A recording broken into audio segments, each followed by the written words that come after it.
आखिरी मंजिल नहीं, इल्म दीने हक की कोई आखिरी मंजिल नहीं, इल्म वो कुलजुम है जो शर्मिंदे साहिल नहीं। और सबक फिर पढ़ सदाकत का, शुजाअत का, अदालत का। सबक फिर पढ़ सदाकत का, शुजाअत का, अदालत का। लिया जाएगा तुझसे काम दुनिया की इमामत का, लिया जाएगा तुझसे काम दुनिया की इमामत का। हजरात गिरामी, पहली मर्तबा दारुल उलूम गौसुल उलूम में हाजिरी का शर्फ हासिल हुआ। अल्हम्दुलिल्लाह, यहाँ के असातिज़ा और तलामज़ा, अराकीन, मुआविनीन बड़े मुखलिस हैं। दुआ है कि अल्लाह तबारक व तआला इस मदरसे को दिन दूनी रात चौगुनी तरक्की अता फरमाए। और आप स्टेज पर देख रहे हैं कि इलाके के जिम्मेदार उलमाए किराम तशरीफ फरमा है। और ये वो उलमा हैं कि तनहा पूरा जलसा कर सकते हैं। ये इनकी जर्रा नवाजी है कि मुझ जैसे हकीर को मौका दिया। थोड़ी देर गुफ्तगू रहेगी, लेकिन शर्त यह है कि आप समझने की कोशिश करें, क्योंकि तालीम और तरबियत ये दोनों जरूरी हैं। और मुझे अभी हुक्म हुआ कि आप इस्लाही बयान करेंगे, तो मैंने अपना मौजू तब्दील करते हुए इंशाअल्लाह कोशिश ये करूंगा कि इस्लाही बयान ही रहे। हजरात, अल्लाह का हम लोगों पर करोड़ों करोड़ एहसानात हैं, और सबसे बड़ा एहसान हमारे लिए ये है कि अल्लाह रब्बुल इज्जत जल्ला जलालहू व अम्मा नवालहू ने हमें और आपको इंसान बनाया। बेशक अगर वो चाहता तो हमें जानवर बना देता, कीड़े बना देता, मकोड़े बना देता, हम गलाजतों में रहते, नालियों में रहते, लोगों के कदमों के नीचे मसले जाते। लेकिन रब ने हम पर एहसान किया कि हम लोगों को अशरफुल मखलूकात बनाया।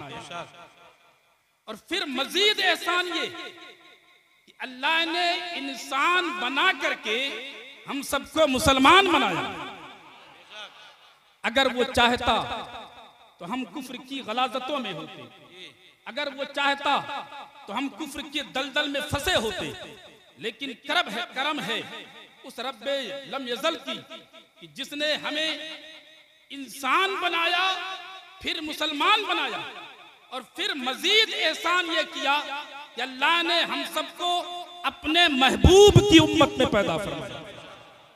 उस महबूब की उम्मत में पैदा फरमाया जो बाइसे तख्लीक़े इंसानियत भी है और बाइसे तख्लीक़े कायनात भी है, जो सैयदुल अंबिया भी हैं और सैयदुल मुरसलीन भी हैं।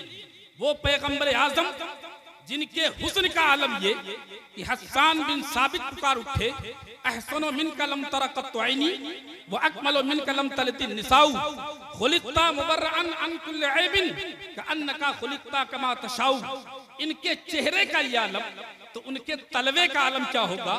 आला हज़रत फरमाते हैं, जिसके तलवों का धोवन है आबे हयात, जिसके तलवों का धोवन है आबे हयात, है वो जाने मसीहा हमारा। नारे तकबीर, नारे रिसालत, उलमाए अहले सुन्नत, जश्ने दस्तारबंदी। है वो जाने मसीहा हमारा नबी, सबसे आला व औला हमारा नबी, सबसे बाला व वाला हमारा नबी। अच्छा, हमारा नबी, हमारा नबी, मैं भी पुकारूं, आप भी पुकारें, बार बार हम कहेंगे। हो सकता है मुस्तफा को प्यार आ जाए, और अगर आका ने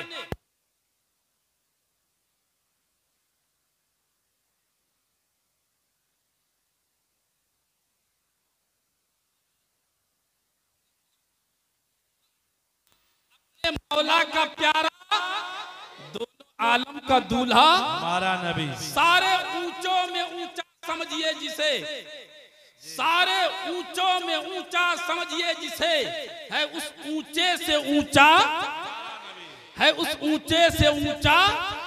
सारे अच्छों में अच्छा समझिए जिसे, है उस अच्छे से अच्छा। और जिसकी दो बूंद हैं कौसरो सलसबील, जिसकी दो बूंद हैं कौसरो सलसबील, है वो रहमत का दरिया, है वो रहमत का दरिया। और गमज़दों को रजा मुज़्दा दीजिए की है, गमज़दों को रजा मुज़्दा दीजिए की है। बेकसों का सहारा, बेबसों का सहारा। सबसे आला व औला वो पैगंबर फरमाते हैं जिनको आपने अभी सुना।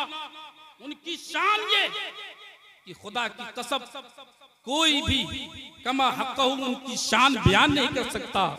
आला हज़रत पुकार उठे लेकिन रजा ने खत्म सुखन इस पे कर दिया। खालिक का बंदा खल्क का हाकिम कहूं तुझे। तो हज़रत आका फरमाते उतलुबुल इल्म मिनल महद इलल लहद। ऐ लोगों, इल्म हासिल करो माँ की गोद से कब्र की गोद तक, माँ की गोद से कब्र की गोद तक। इस्लाम वाहिद मज़हब है जिसने इल्म पर इतना जोर दिया, इतना जोर दिया कि कोई भी मजहब ऐसा नहीं जो ये कहता हो कि पैदा होते ही पढ़ना शुरू कर दो। ये मजहब इस्लाम है जिसने फरमाया उतलुबुल इल्म मिनल महद इलल लहद। आका ने फरमाया ऐ लोगों, इल्म हासिल करो माँ की गोद से कब्र की गोद तक। अब सवाल ये पैदा होता है माँ की गोद से इल्म को कैसे हासिल किया जा सकता है? तो आओ देखो, आकाई कायनात सल्लल्लाहु ताला अलैहि वसल्लम ने हमें जब इस दुनिया में भेजा तभी से पढ़ाई शुरू हो गई। आप सोचेंगे कैसे? एक बच्चा जब पैदा होता है तो आपने देखा होगा कि बच्चा पैदा होने के बाद रोता है। अरे बोलो, रोता है कि नहीं? जी जी। क्यों रोता है? क्या आपने कभी गौर किया? क्या आपने कभी सोचा कि बच्चा जब पैदा होता है तो पैदा होने के बाद रोता क्यों है? क्या तकलीफ मिली? कौन सा दर्द है? जब तक माँ के शिकम में था, अंधेरी कोठरी में था, बंद कमरे में था, तारीकी में था, सुकून में था, चैन में था। लेकिन जब दुनिया में आया, फिजा में आया, हवाओं में आया, सरजमीन पे आया तो रोता हुआ आता है। आखिर हिकमत क्या है? रब का फेल है, हजारों हिकमतें होंगी रब जाने, लेकिन एक हिकमत जो मेरी समझ में आती है वो ये भी हो सकती है कि बच्चा जब पैदा होता है तो फितरत ये है उसकी पेशानी जमीन की तरफ आती है, और जब उसकी पेशानी जमीन की तरफ आती है ये सजदे की हालत होती है। गोया कि पैदा होते हुए तुम्हें सिखाया जा रहा है सजदा करने का तरीका क्या है। उसकी पेशानी जमीन की तरफ झुकती है, जैसे ही जमीन की तरफ पेशानी झुकती है दुश्मन इंसानियत और इस मुसलमानों का सच्चा सबसे बड़ा दुश्मन शैतान के पेट में दर्द उठता है। वो दौड़ा हुआ आता है और बच्चे के पेट में कोंचे मारता है जिसकी तकलीफ से बच्चा रो पड़ता है। जरा सोचें, जब तुम पैदा हुए तुम्हारी पेशानी जमीन की तरफ झुकाई गई ताकि ऐ बंदे तुझे सजदे का तरीका आ जाए। और अब मैं आपसे पूछना चाहता हूं, क्या आपने कोई ऐसा बच्चा देखा है जो पैदा होते ही खड़ा हो जाए? अरे बोलो, दौड़ने लगे, भागने लगे? आपने नहीं देखा? हमने तो बहुत बच्चे देखे हैं, हजारों बच्चे। मुर्गी का बच्चा पैदा होता तो फौरन खड़ा हो जाता, बकरी का बच्चा पैदा होता तो फौरन खड़ा हो जाता है, जानवर का बच्चा पैदा हो तो फौरन खड़ा हो जाता है। लेकिन मेरा क्वेश्चन, मेरा सवाल सुने, खास करके पढ़े लिखे लोग, मेरा क्वेश्चन ये कि इंसान जो अशरफुल मखलूकात है उसका बच्चा पैदा होने के बाद नहीं खड़ा होता। बकरी का बच्चा जानवर है, खड़ा हो गया, मुर्गी का बच्चा जानवर खड़ा हो गया, जानवरों के बच्चे खड़े हो जाएं। अशरफुल मखलूकात इंसान का बच्चा डायरेक्ट नहीं खड़ा किया गया, जब खड़ा करने का नंबर आता है तो डायरेक्ट नहीं, माँ की गोद में होता है, बाप के कंधे पर होता है, भाई की आगोश में होता है, जमाना गुजरता है, जब खड़ा होने का नंबर होता डायरेक्ट नहीं, कुछ दिनों तक उसे घुटनों के बल चलाया जाता है। जी बोलो चलता है, क्यों चलाया गया? डायरेक्ट क्यों नहीं खड़ा किया गया? रब का फेल है, हजारों हिकमतें होंगी, रब जाने, लेकिन एक हिकमत यह भी हो सकती है कि जब तुम पैदा हुए तुम्हारी पेशानी जमीन की तरफ झुकाई गई ताकि बंदे तुझे सजदे का तरीका आ जाए। कुछ दिनों के बाद घुटनों के बल चलाया गया ताकि तुझे रुकू का तरीका आ जाए, और बड़ा हुआ तो खड़ा कर दिया गया ताकि तुझे कयाम का तरीका आ जाए और पता चल जाए, ऐ बंदे मैंने तुझको अपनी इबादत के लिए पैदा किया। नारे तकबीर, नारे रिसालत, उलमाए सुन्नत, मुफ्ती साहब जिंदाबाद जिंदाबाद। अभी तो कुरान फरमाता है वमा खलक़तुल जिन्न वल इंसा इल्ला लियअबुदून, हमने इंसानों और जिन्नातों को सिर्फ अपनी इबादत के लिए पैदा किया। बच्चा पैदा हो गया, अब एक मेरा क्वेश्चन गौर से सुनिएगा, अगर आप सुनेंगे तो लेके जाएंगे, क्योंकि ये तालीमी माहौल है, बच्चे ही मौजूद हैं। बच्चा पैदा हो गया, अब नबी का हुक्म आता है उसके दाएं कान में अजान पढ़ो। क्या हुक्म आया?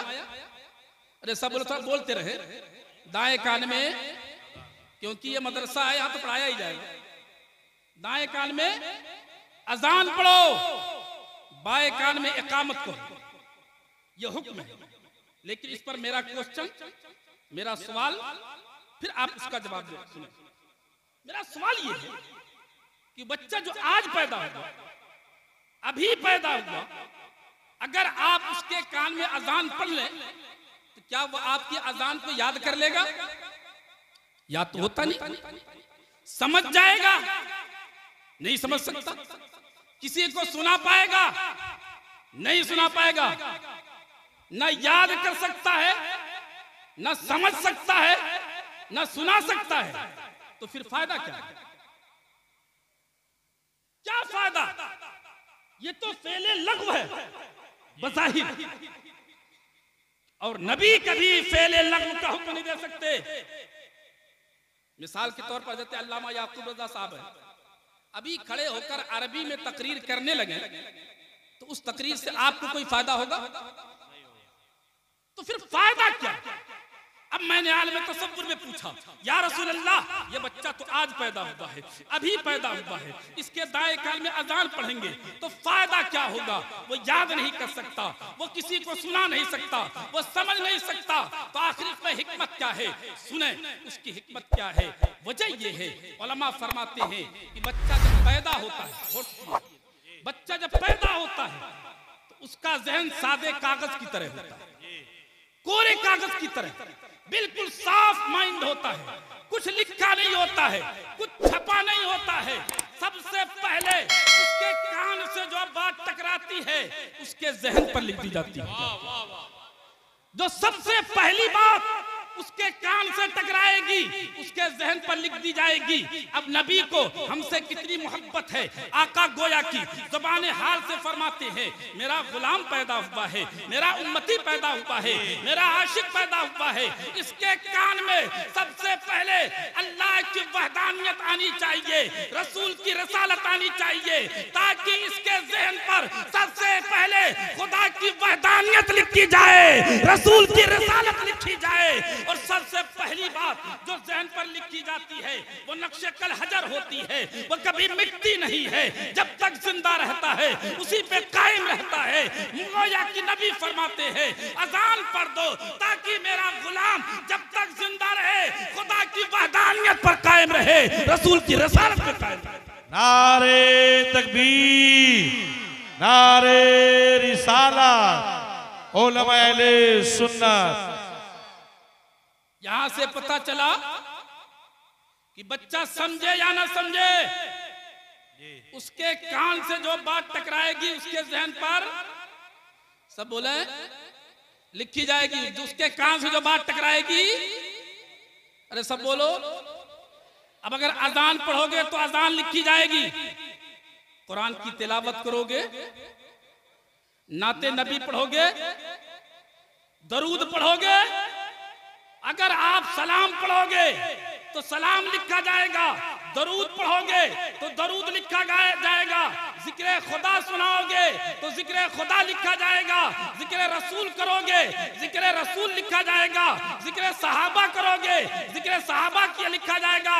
लेकिन अगर गाना गाओगे, अरे बोलो, गालियां बकोगे, मुखल्लसात बकोगे, इस्लाम के शहजादों जरा हम और आप सोचें, गौर करें, हमारा आलम क्या है। हमारे यहां जब बेटा पैदा हो जाता ना, बेटा, तो पूरा खानदान खुश होता है, बाप भी खुश, दादा भी खुश, ताऊ भी खुश, ताई भी खुश, दादा भी खुश, दादी भी खुश, नाना भी खुश, नानी भी खुश, लड्डू बटते हैं, अजान भूल जाते हैं। लेकिन अगर खुदा ना खास्ता बेटी पैदा हो गई तो लोगों के चेहरे उतर जाते हैं, खुशियां मबजूल हो जाती हैं, पेशानी पे सिलवटें आ जाती हैं, लोग ताना देते हैं।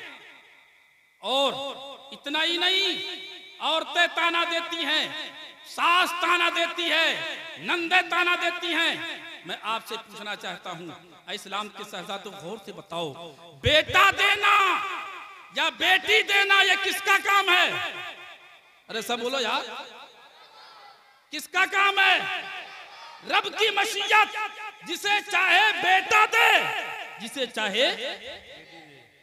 अब अगर किसी की बेटी पैदा होने के मौके पर तुमने ताना दिया, मैं आपसे पूछता हूं, उस औरत का क्या कसूर है? उस बेचारी गरीबन का क्या कसूर है? क्यों ताने मिल रहे हैं? आप तो आलम ही हो गया, किसी के यहां अगर 4 बेटियां लगातार पैदा हो जाए ना, 4 बेटियां, तो फिर तो उसका जीना हराम कर देते हैं, ताने दिए जाते हैं, किसने किया क्या? जब से घर में आई है लौंडियां लौंडियां कर दी। बोलो ऐसा है कि नहीं? अगर बेटी पैदा हो जाए, दादी अम्मा, जिसके मुंह में दांत नहीं, पेट में आंत नहीं, निकल के आई, पूछा क्या हुआ, मुंह लटका के बोलती क्या हुआ? लौंडिया हुई है। और खुदा न ख्वास्ता अगर मुसलसल 2-4 बेटियां पैदा हो जाएं तो तलाक तक की नौबत आ जाती है। अल्लामा याकूब साहब, हमारे साथ एक वाकया हुआ। काला ढोंगी एक जगह है, काशीपुर के पास एक जगह काला ढोंगी। काशीपुर से एक साहब फतवा लेने आए, वो मैंने फतवा लिख करके, बड़े मियाँ थे, लिख करके दे दिया तो बैठे रहे। कहने लगे हजरत एक तावीज दे दीजिए। मैंने कहा साहब मैं तावीज तो लिखता नहीं, लेकिन मसला क्या है? अब उनका जुमला सुना, खुदा की कसम ऐसा जुमला कहा कि कलेजा फट गया। कहते हैं कि हजरत मैंने अपनी बेटी की शादी काला ढोंगी में कर दी थी, उसकी 3 बेटियां पैदा हो गई हैं। उसके शौहर ने कह दिया है कि अगर अब से बेटी पैदा हुई तो मैं तुझे तलाक दे दूंगा। मेरा कलेजा फट गया, मुसलमान इतना भी गैरत हो गया। उस बेटी का क्या कसूर, क्या गलती है उसकी? क्यों ताने दे रहे हो? क्या सजा क्यों सजा दे रहे हो? याद रखो, बेटा देना या बेटी देना रब का काम है, जिसे चाहे बेटे दे, जिसे चाहे बेटियां दे।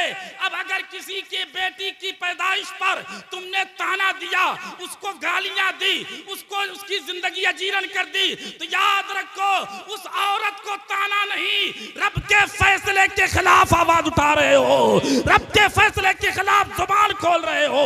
और याद रखो, जो रब के फैसले के खिलाफ जुबान खोलता है वो दुनिया में भी बर्बाद होगा और कयामत में भी बर्बाद कर दिया जाएगा। सवाल है अपने आप को, कभी किसी के बच्चे नहीं होता तो उसे भी ताने? फिर रब की मशीयत है, दुआ करो, अल्लाह से दुआ करो, तुम्हें परवरदिगार आलम कादिर मुतलक है, जरूर बेटा भी देगा, बेटियां भी देगा। लेकिन कभी भी किसी की बेटी की पैदाइश पर ताने मत देना, इसलिए कि मेरे नबी ने इरशाद फरमाया है कि अगर किसी के पास 3 बेटियां हो और सही तालीम और तरबियत के बाद सही जगह निकाह कर दे, तो आका फरमाते हैं मेरे साथ जन्नत में इस तरह दाखिल होगा, उंगलियां मिलाकर के इरशाद फरमाया मेरे साथ जन्नत में दाखिल होगा। बेटियां रहमत है, हमने जहमत बना दी। अपने आप को संभालें और सुने, आकाई कायनात सल्लल्लाहु अलैहि वसल्लम ने इरशाद फरमाया, सही तालीम सही तरबियत, ये दो चीजें बहुत जरूरी हैं। आज हम लोगों की तरबियत भी गलत है। तरबियत का आलम यह है कि हम लोगों का आलम तो ये कि झूठ बोलना भी माँ बाप सिखाते हैं, झूठ बोलना भी माँ बाप सिखाते हैं।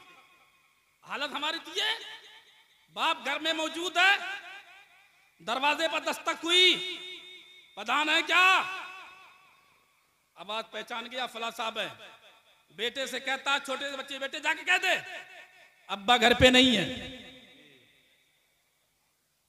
अब वो छोटा सच्चा बच्चा, बच्चे झूठ थोड़ी बोलते, वो सीधा सीधा गया दरवाजे पर, जाके कहता अब्बू कह रहे, ताई पूछे तो झूठ बोल देना, चचा पूछे तो झूठ बोल देना। अजीब माहौल हो गया।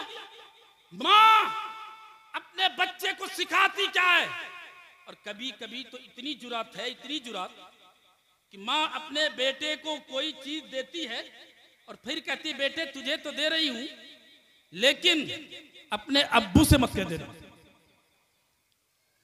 बोलो ऐसा है कि नहीं? हम इस पर कभी गौर नहीं करते, हमने कभी कुछ नहीं, इस ख्याल नहीं किया। याद रखो इस्लाम की शहजादियों, तुम अपने बच्चों को सही तालीम और तरबियत दे दो। आओ देखो, एक बच्चा तुम्हें मैं दिखाता हूँ, नाम है अब्दुल कादिर, जिन्हें दुनिया गौसे आजम कहती है।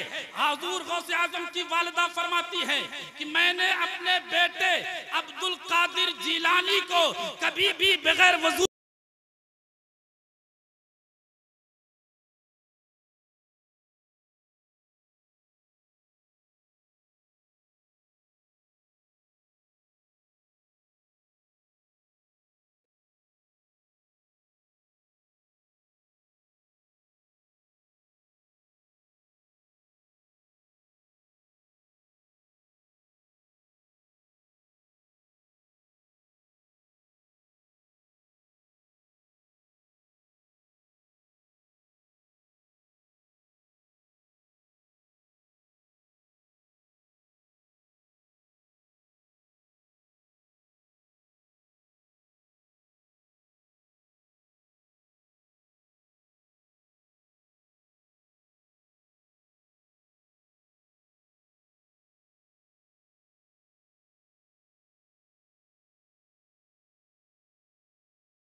कल कयामत के दिन हमारा तुम्हारा परवरदिगार हमारे गुनाहों की बिना पर हमारी नमाज़ें छोड़ने की बिना पर, सूदखोरी की बिना पर कहीं ऐसा ना हो कि हमारा तुम्हारा परवरदिगार अपनी भट्टी में ना डाल दे। उसकी भट्टी जहन्नम है, जहन्नम, वो जहन्नम जिसकी गर्मी और बदबू का आलम ये कि आका इरशाद फरमाते हैं, अगर सुई के ना के बराबर दुनिया की जानिब खोल दिया जाए तो उसकी गर्मी और बदबू से दुनिया के लोग हलाक हो जाएंगे। कैसे बर्दाश्त करोगे प्यारे? ये दुनिया की आग, ये जलती है तो रोशनी होती है, जलती है तो सफेदी होती है, जलती है तो सुर्ख होती है, लेकिन जहन्नम की आग जो सख्त काली होगी, रोशनी का नामो निशान नहीं होगा। उस जहन्नम की भट्टी में अगर रब ने डाल दिया तो कैसे बर्दाश्त करोगे? ये दुनिया का सांप, एक हाथ डेढ़ हाथ का सांप, किसी को एक मर्तबा काट ले, किसी को एक मर्तबा डस ले, बड़े से बड़ा बहादुर, बड़े से बड़ा रुस्तम, बड़े से बड़ा पहलवान अपनी एड़ियां रगड़ता हुआ नजर आता है। लेकिन मुसलमानों सोचो, जहन्नम का सांप 3-3 मील लंबा होगा, जिसकी लंबाई 4.5 किलोमीटर होगी। आका फरमाते हैं उसके जहर का आलम ये कि अगर वहां पहाड़ पर फूंक मार दे तो पहाड़ पिघल करके बह जाए। मुसलमानों कैसे बर्दाश्त करोगे? अगर उसने हमें हम पर मुसल्लत कर दिया गया, उसे आका फरमाते एक मर्तबा डंक मारेगा तो उसके जहर का असर 1000 बरस तक रहेगा। आदमी जहन्नम में जाएगा, भूखा होगा, भूख से बिलबिलाएगा, भूख से तड़पेगा, चीखेगा, खाना खाना खाना। 1000 बरस तक कोई सुनवाई ना होगी। 1000 बरस के बाद दारोगे जहन्नम कहेगा, क्या कहते हो, क्या मांगते हो? लोग कहेंगे खाना खिला दो। कहेगा ठहर जाओ, अपने रब से पूछता हूं। 1000 बरस तक रब की बारगाह में दुआ करेगा। 1000 बरस के बाद जवाब आएगा, क्या कहते हो? परवरदिगार, ये जहन्नमी खाना मांग रहे हैं। हुक्म होगा, एक कांटेदार फल खिलाओ। एक कांटेदार फल, लंबे लंबे कांटे, गोल फल होगा। जहन्नमी इतना भूखा होगा, इतना भूखा, उसे कांटों की कोई परवाह ना होगी, वो अपने मुंह में डाल लेगा। आका फरमाते हैं जैसे वो मुंह में डालेगा ना, उसके कांटे उसके हुल्कों में फंस जाएंगे। अब वो उसे नीचे उतारने के लिए पानी मांगेगा, फिर चीखेगा पानी पानी पानी। इतना रोएगा, इतना रोएगा कि उसके आंखों से आंसू नहीं, खौलता हुआ खून निकलेगा। और वो खून जिधर बह के जाएगा वो नहर की शक्ल में गड्ढा बनता चला जाएगा। रुखसार में बड़े बड़े गड्ढे। 1000 बरस के बाद हुक्म होगा, इसके जिस्म से निकलने वाली पीप को पिलाया जाए। अल्लाह अकबर। मुसलमानों जरा सोचो, आज हम मस्ती में, हमें कोई परवाह नहीं, कैसे पियोगे? आका फरमाते लेकिन वो इतना प्यासा होगा, इतना प्यासा होगा, उसे कोई परवाह नहीं होगी कि बदबू कितनी आती है। उसी खौलते हुए पानी या पीप को पिएगा तो वो इतना गर्म होगा, इतना गर्म कि जब वो पिएगा ना तो फल भी गल जाएगा और उसकी गर्मी से आंतें कट करके बाहर बह जाएंगे। फिर सही की आते दोबारा लौटाए जाएगा, फिर पिलाया जाए। मुसलमानों सोचो, हमने तो आसान समझ रखा है, अरे जहन्नम की कोई बात नहीं। बात इतने जरी है कि कहते ना तुम्हें जन्नत में चले जाएंगे। अस्तगफिरुल्लाह, तुमने आसान बना रखा है। बिच्छू आका फरमाते हैं जहन्नम के बिच्छू बुख्ती ऊंट से भी ऊंचे होंगे। दुनिया का बिच्छू 1 इंच 1.5 इंच, अगर एक दौड़ने लगे तो भगदड़ मच जाएगी। एक पटवा डंक मार देता आप जाओगे। ऊंट से बड़े बड़े बिच्छू वो हमें बार बार डसेंगे। कैसे बर्दाश्त करोगे प्यारे, कैसे बर्दाश्त करोगे? लिहाजा भी वक्त है, हमने कुछ नहीं समझा तो अब भी समझ जाओ, हमारा तुम्हारा परवरदिगार बड़ा रहीम है, बड़ा करीम है, वारहमुर राहिमीन है। वो फरमाता मेरे बंदे घबराओ नहीं, अगरचे तुमने हजारों गुनाह किए, आजा मेरे दरबार में, अपने गुनाहों को याद करके नदामत के आंसू बहा दे। रब फरमाता है मैं सिर्फ तेरे गुनाह माफ ना करूंगा बल्कि तेरे गुनाहों को नेकियों से बदल दूंगा। याद है मुसलमानों, वक्त है अभी, जहन्नम से बचो। और सुनो, आकाई कायनात इरशाद फरमाते हैं सलासतुन, नारे तकबीर, नारे तकबीर, नारे रिसालत, उलमा अहले सुन्नत, जनाब मोहतरम कारी आमिर साहब किबला, मोहतरम कारी परवेज आलम साहब किबला, नारे तकबीर। हजरात, अब जहन्नम में एक हदीस पेश करता हूं। आका फरमाते हैं सलासतुन ला यदखुलुनल जन्ना, 3 लोग ऐसे हैं जो जन्नत में कभी दाखिल नहीं होंगे। गौर से सुनिएगा, फरमाया सलासतुन ला यदखुलुनल जन्नत अबदा, 3 लोग ऐसे हैं जो जन्नत में कभी दाखिल नहीं होंगे। क़ीला मन हुम या रसूलल्लाह सल्लल्लाहु तआला अलैहि वसल्लम, पूछा गया कि या रसूलल्लाह वो 3 लोग कौन होंगे जो जन्नत में दाखिल नहीं होंगे? तो आकाई कायनात ने इरशाद फरमाया शारिबुल खमर, नंबर 1 शराब पीने वाला। एक जगह आया है कि शराब की आदत डालने वाला, शराब पीने वाला। आका फरमाते हैं शराब बेचने वाला, शराब खरीदने वाला, शराब पीने वाला, शराब पिलाने वाला, शराब का कारोबार करने वाला और शराब की कशीद करने वाला। फरमाया सब पर मेरी भी लानत है, सारे फरिश्तों की लानत है और परवरदिगार की लानत है। आज हमें, हमारे नौजवानों में ये फैशन बन गया, अजीब माहौल हो गया। शराब को लोगों ने फैशन बना रखा है। और अगर कोई शिकायत कर दे कि आपका बेटा पी रहा था शराब, तो बाप भी कहता ना पीता नहीं है, वो शादी का मौका था पी लिया होगा।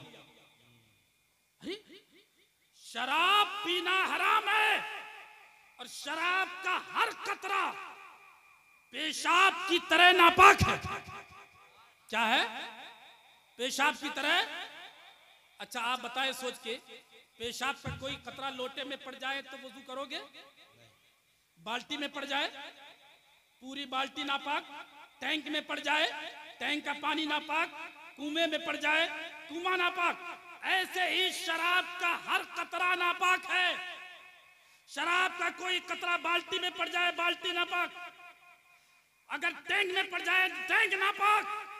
ऐ शराब पीने वालों सुनो, तुम्हारे नबी क्या फरमाते हैं? आका फरमाते हैं जो शराब का आदी हो जाए, मुझे खौफ है कि मरते वक्त उसे कलेमा नसीब नहीं होगा। अल्लाह अकबर, कलेमा नसीब ना हो, इससे ज्यादा हमारी हिरमा नसीबी क्या होगी?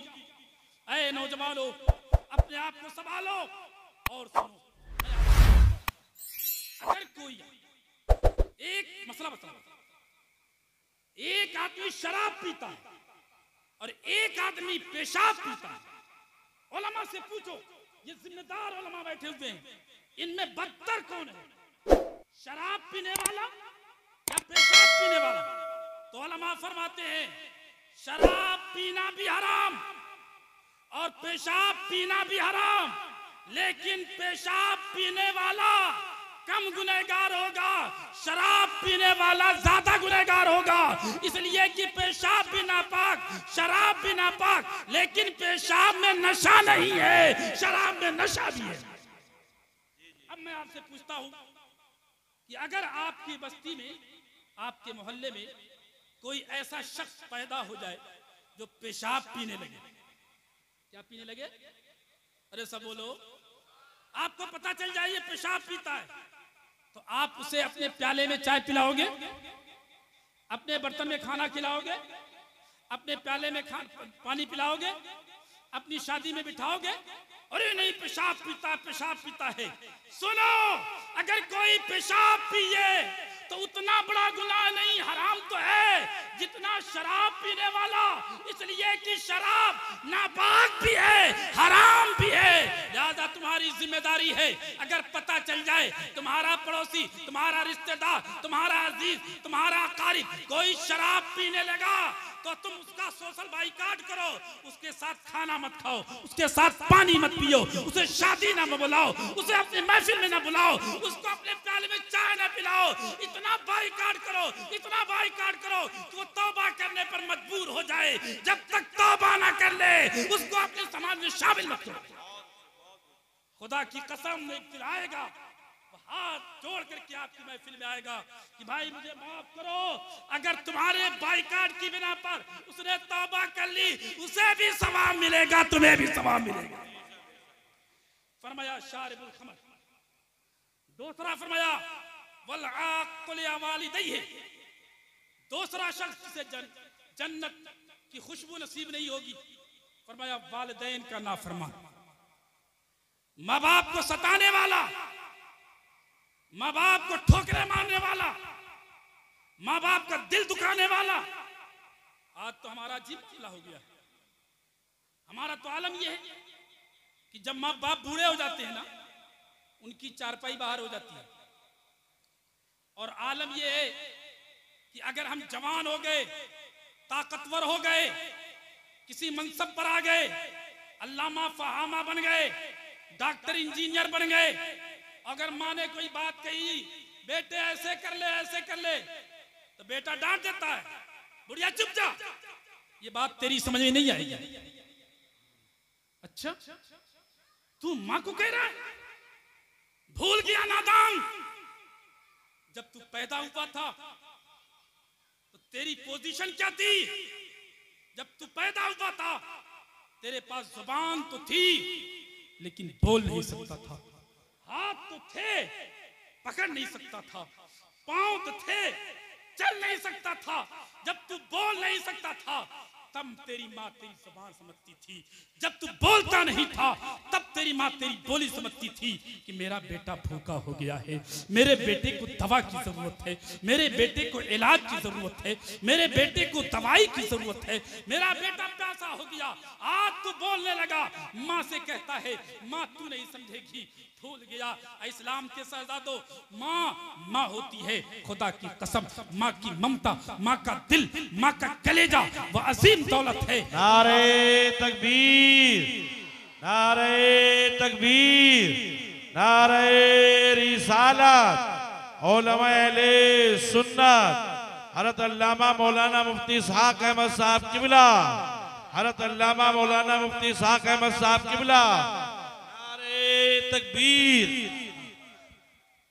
माशाअल्लाह, तशरीफ रखे शेरे मेवात, मुनाजिर अहले सुन्नत, पैकरे इल्म अमल, हजरत अल्लामा मौलाना मुफ्ती इसहाक़ अहमद साहब अशफाक़ी मद्दसिल कुद्सिया तशरीफ ला चुके हैं। मैं अपनी बात को समेट देता हूँ, उसके बाद हजरत का खिताब नायाब करना है, सुनना है। जरा एक मरतबा दरूद पाक पढ़ें। अल्लाहुम्मा सल्ली अला सय्यदिना मौलाना मुहम्मदिन व अला आले सय्यदिना मौलाना मुहम्मदिन बारिक वसल्लिम सलातम व सलामन अलैका या रसूलल्लाह, सलातम व सलामन अलैका या हबीबल्लाह। तो मैं अर्ज़ कर रहा था, ऐ मुसलमानों, हमारा अजीब मामला हो गया। एक बाप जो तनहा 8 बच्चों को मजदूरी करके भी पाल लेता है, लेकिन जब वही बाप बूढ़ा होता है ना, तो 4 बेटे एक बाप को नहीं पाल सकते, बारियां लगती हैं। भूल गए यही तो बूढ़ा बाप था कि जो मजदूरियां करता था, घुटनों में दर्द था, कमर में तकलीफ थी, रमजान का महीना आया, फैक्ट्री में काम कर रहा था, जैसे ही रमजान का महीना आया, रोजे की हालत पे अपनी मालिक से कहा था, मालिक जरा 2 घंटे का टाइम और मिल जाए, मैं और मेहनत करना चाहता हूँ। मालिक ने कहा था, लेकिन तू तो बीमार रहता है, तेरे घुटनों में दर्द है, तेरे पैरों में दर्द है, तेरे कमर में दर्द है, आखिर ओवर टाइम क्यों करना चाहता है? तो बाप ने कहा था, मालिक देख नहीं रहे हो, रमजान आ गया है, थोड़ी मेहनत कर लूंगा, ईद आने वाली है, मेरे बच्चों की ईद अच्छी हो जाएगी, पैसे मिल जाएंगे। वो माँ जो दूसरों के कारखानों में काम करती थी, किसी का बर्तन मांजती थी, किसी की फैक्ट्री में काम करती थी, अपने बच्चों की परवरिश कर रही थी, वही माँ किसी दिन मालिक ने एक उठा करके सेब दिया था, ले गरीबन तू भी खा ले। माँ ने खुद नहीं खाया, अपने आंचल में बांध लिया था। अल्लाह अकबर। मालिक ने ज़ुबाने हाल से कहा था, आखिर तूने क्यों ना खाया, तुझे तो जरूरत थी, तू भी तो बीमार है, तू भी तो कमजोर है। माँ ने ज़ुबाने हाल से कहा था, मालिक मैं नहीं खाऊंगी, मैं अपने आंचल में बांध के लेके जाती हूँ, जाऊंगी घर अपने बच्चों को दिखाऊंगी, बच्चे देखेंगे खुश हो जाएंगे, अगर उन्होंने खा लिया तो बुढ़िया ने खा लिया। अल्लाह अकबर। माँ फल को छुपा छुपा करके तेरे लिए लाती थी, लेकिन वही बेटा जब जवान हुआ, जब कारोबारी हुआ, शादी हो गई, बच्चे हो गए, अब वह नौजवान बाजार जाता है, शहर जाता है, थैला भर करके सेब लाता है, फ्रूट लाता है, लेकिन जब माँ की चारपाई के पास से गुजरता है तो थैला छुपा के निकलता है, कहीं माँ की नजर न पड़ जाए, माँ की नजर न पड़ जाए। इस्लाम के सरदादे, भूल गया तू, माँ छुपा छुपा के तेरे लिए ला रही थी और तू माँ से छुपा के लेके जा रहा।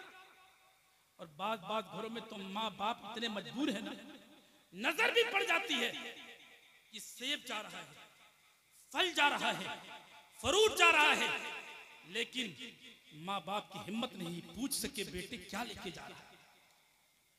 अगर माँ बाप ने पूछ लिया ना तो कल से रोटी भी बंद हो जाएगी। ये हालतें तुमने बना रखी। सुनो, आकाई कायनात ने इरशाद फरमाया, आका से पूछा गया, या रसूलल्लाह सबसे बेहतरीन सदका क्या है? सबसे बेहतरीन, तो आका ने इरशाद फरमाया, सबसे बेहतरीन सदका वो है जो माँ बाप पे खर्च कर दिया जाए। माँ बाप पे जो खर्च कर दो। आज अजीब मामला हमारा है, माँ बाप दवा के लिए तड़प रहे हैं, सिस्कियां ले रहे हैं, बिलक रहे हैं, बेटा चादर लेकर के अजमेर जा रहा है, माँ को तुम्हारे पैसे की जरूरत है, तुम्हारी खिदमत की जरूरत है, तुम कलियर जा रहे हो, मारेरा जा रहे हो, बदायूं जा रहे हो।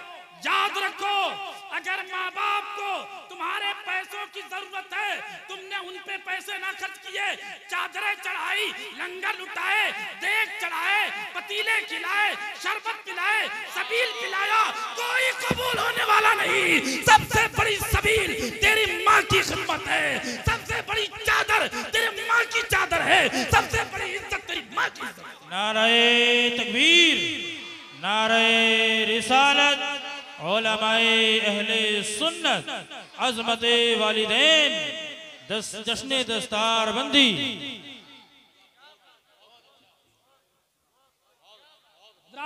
मैं अर्ज कर रहा था कि अल्लाह के रसूल सल्लल्लाहु अलैहि वसल्लम ने इरशाद फरमाया कि वालिदैन का नाफरमान, हाजी बात हम होती चली जा रही, हमें तो एहसास तक नहीं होता।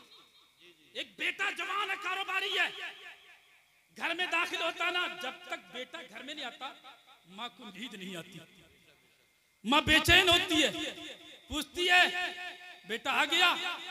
नहीं आया। अरे 8 बज गए नहीं आया, 9 बज गए नहीं आया, 10 बज गए नहीं आया, 11 नींद नहीं।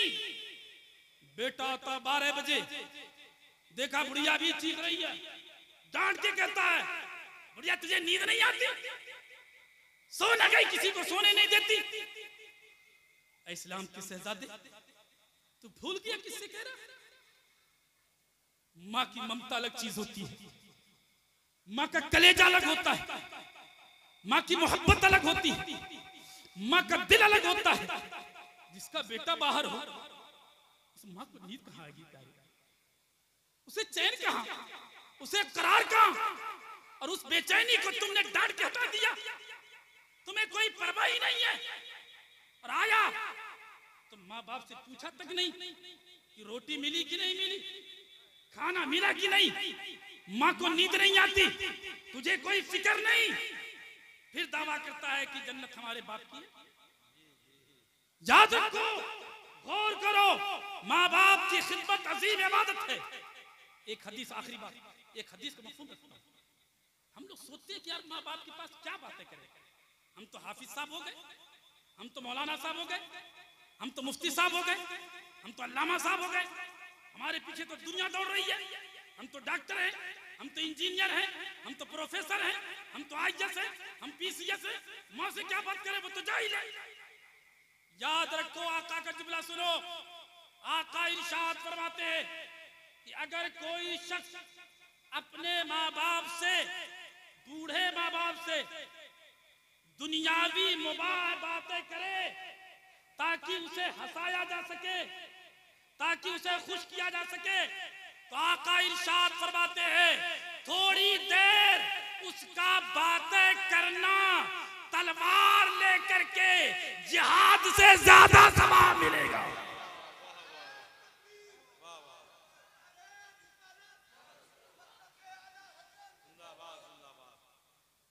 जिहाद से ज्यादा सवाब, थोड़ी देर तक जो बातें।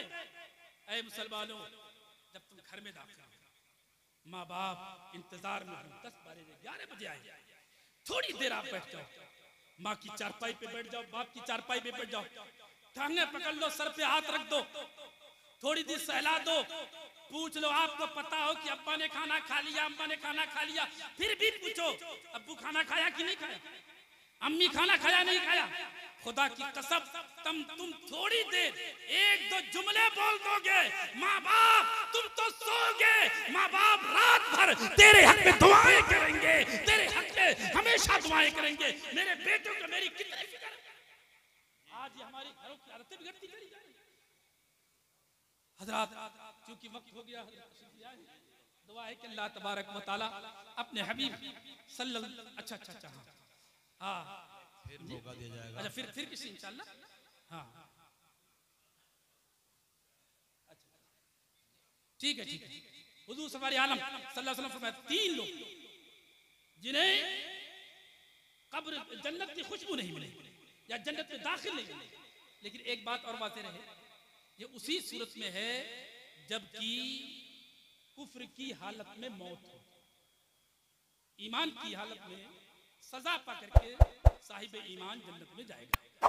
बहरहाल आका ने फरमाया शारिबुल खमर, शराब पीने वाला, वल आकुल वालिदैहि है, और अपने माँ बाप को की नाफरमानी करने वाला, और एक है शाहिदुज़्ज़ूर, और झूठी गवाहियां देने वाला, झूठी गवाहियां, फर्जी गवाहियां।